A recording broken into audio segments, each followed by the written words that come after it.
What does our nation's capital and our state capital have in common?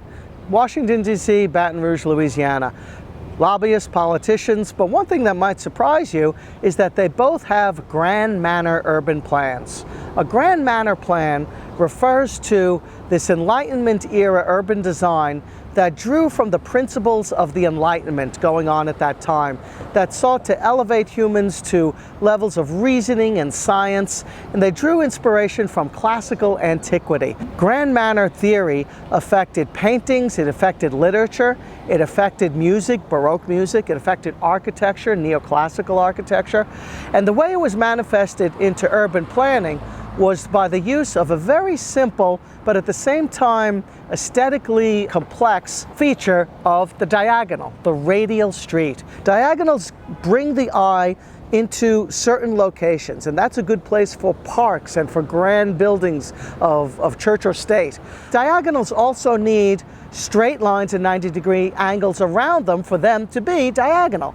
So another feature that diagonal streets serve in urban planning is to bring traffic from the urban core out to the periphery. And so this is what planners had in mind in the layout of parts of Rome and later in Paris. In this country, the grand manner plan came to our cities in the form of Pierre L'Enfant's design for Washington, D.C., and here in Baton Rouge for Arsène Latour's design in 1806. At that time, Baton Rouge was a Spanish colony, and land grants were given to try to populate the place. Where we are right now was the land grant of Elias Beauregard, who would hire Latour to come up with this plan. So what we're going to do now is go over to Government Street to see what remains of this grand Baroque plan that Latour came up with over 212 years ago.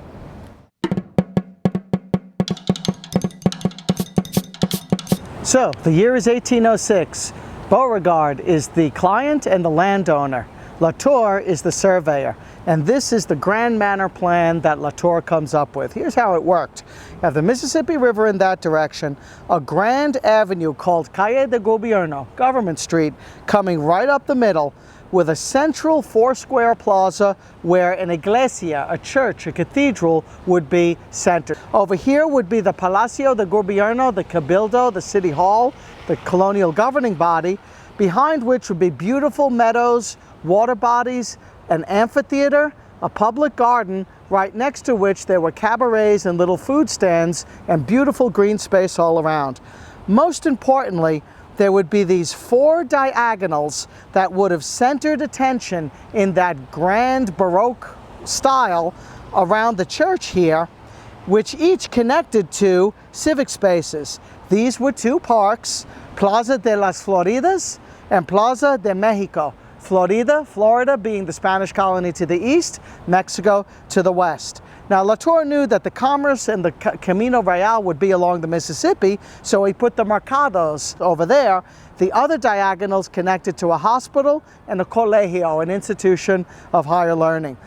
So, anyone who's been to Baton Rouge knows it's a perfectly lovely city, and this neighborhood today is called Beauregard Town for that original landowner, Elias Beauregard.